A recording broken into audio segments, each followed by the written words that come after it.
دیکھیے ہمارا ایک مسئلہ یہ ہے کہ ہم لمحوں سے تعلق استوار نہیں کرتے. لمحے یعنی کتنے ہی لمحے ہوتے ہیں جو ہمارے پاس آتے ہیں اور فطرت کے بڑے بڑے راز اپنے سینے میں سموئے ہوتے ہیں اور وہ چاہتے ہیں کہ ہم ان پہ توجہ دیں, ان کو دیکھیں, لیکن ہم اپنے ہی آٹو موڈ میں من مستی میں موج کی زندگی گزار رہے ہوتے ہیں, ہم ان کو اگنور کر دیتے ہیں. اور یہ وہ لمحات ہوتے ہیں جو بڑے مایوس ہو کے ہم سے دور چلے جاتے ہیں, اور یہ پھر ایک وقت آتا ہے کہ یہ انہیں کی قدر کرتے ہیں جو ان کی قدر کرتے ہیں.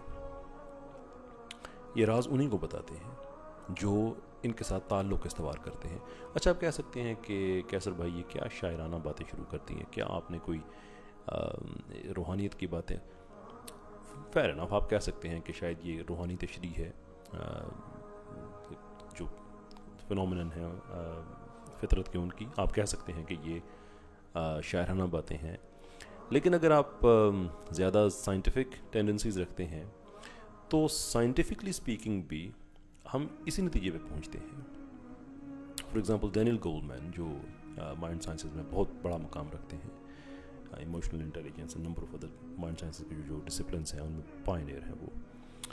ان کی تحقیق یہ ہے کہ جو لوگ لمحہ موجود میں نہیں رہتے, پریزنٹ مومنٹ پہ فوکس نہیں کرتے, ان کے دماغ کے بہت سے ایسے حصے ہوتے ہیں جو بہت کچھ کر سکتے ہیں لیکن وہ ایکٹیویٹ ہی نہیں ہوتے. ایکٹیویٹ کیوں ہوں؟ انہیں ہم زحمت ہی نہیں دیتے. جب زحمت ہی نہیں دیتے تو وہ بھی پھر زحمت نہیں کرتے.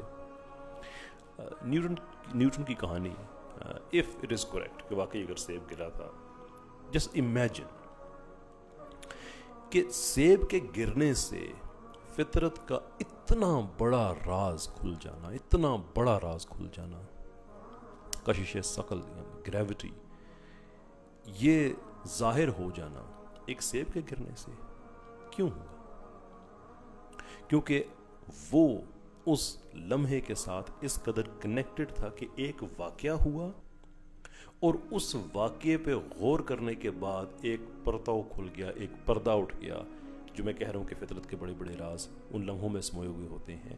Newton was just connected with that movement so deeply کہ ایک معمولی سا واقعہ جو کہ ہزاروں دفعہ ہوتا ہے, جب بھی سیب پکتے ہیں وہ گر جاتے ہیں. اس میں I mean it's not something which is extraordinary, کو one in the million کوئی واقعہ تھا. It was an ordinary event. لیکن اس کے اندر سے ایک بہت بڑے راز کو اخذ کر لینا, یہ فائدہ ہوتا ہے لمحہ موجود میں رہنے کا. اور بھی بڑی بڑی سائنٹیفک ڈسکوری ایسی ہوئی ہیں جسٹ آبزرو کرنے سے, اس لمحے میں موجود رہنے سے. ہمارا پرابلم کیا ہے؟ ہمارے جیسا بندہ ہوتا کیا سیب اٹھا کے کھا لیتا بات ختم. لیکن جو لمحہ موجود میں رہتے ہیں, چونکہ وہ ان لمحات کے ساتھ کنیکٹڈ ہوتے ہیں, تو ان کو پھر جب دماغ کے وہ حصے ایکٹیویٹ ہوتے ہیں جو پہلے ایکٹیویٹ نہیں ہوئے ہوتے, تو وہاں سے نئی انفارمیشن آتی ہے, نئی انفارمیشن آپ کی ذات کے بارے میں. اب یہاں پہ جو ہے روحانیت کا اور جو ہماری مائنڈ سائنسز ہیں ان کا ایک بڑا زبردست اوور لیپ ہے. جیسے روحانیت میں میرے جیسے طالب علم ہم یہ سمجھتے ہیں کہ اگر چلتے ہوئے آپ کا پاؤں اگر 2-3 دفعہ ایک ہی جگہ سے اگر الجھ جائے تو وہ رک کے غور کرنے کا مقام ہوتا ہے کہ یہ بلا وجہ نہیں ہوا. ایک جگہ سے ایسا کیوں ہو رہا ہے؟ ایسا نہیں ہے. کوئی خوبصورت فینس ہے, پودے لگے ہوئے ہیں, سرو کے درخت ہیں یا پودے ہیں مثال کے طور پر, فینس بڑی خوبصورت بنی ہوئی ہے ان کی, اور اگر آپ کی بار بار نظر پڑ رہی ہے کسی ایک ٹہنی پہ جو آؤٹ آف پلیس ہے, اس کے پیچھے بھی کوئی بہت بڑی وجہ ہوتی ہے. all you have to do is just connect with that moment and find out what وہ ہے کیا. کیونکہ ہمارے جو مائنڈ کی اگریسو نیڈ ہے نالج کی, یہی ہمیں ڈرائیو کرتی ہے, ہماری ترقی کو ڈرائیو کرتی ہے. تو یہ سارا کچھ چیزیں بنانے سے تو نہیں ہوتا, بہت سے تو ہم فطرت کے مظاہر ہیں جو عیاں ہو جاتے ہیں اپنی ذات کے بارے میں. ہم اب کتنی ہی چیزیں ہوتی ہیں جو ہماری اپنی ذات کے بارے میں ہوتے ہیں, اور یہ بڑی سیڈ اسٹیٹ آف افیئرس ہے کہ ہم پیدا ہوتے ہیں اور مر جاتے ہیں اور خود کو نہیں جانتے.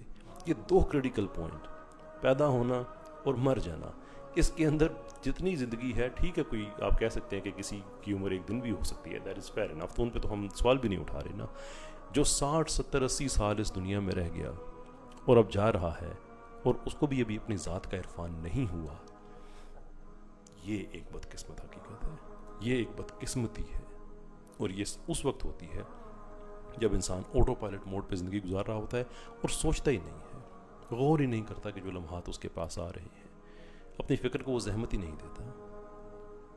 and I have no idea کہ ہم انسان ایسا کیوں کرتے ہیں، لیکن ہم یہ غلطی ضرور کرتے ہیں.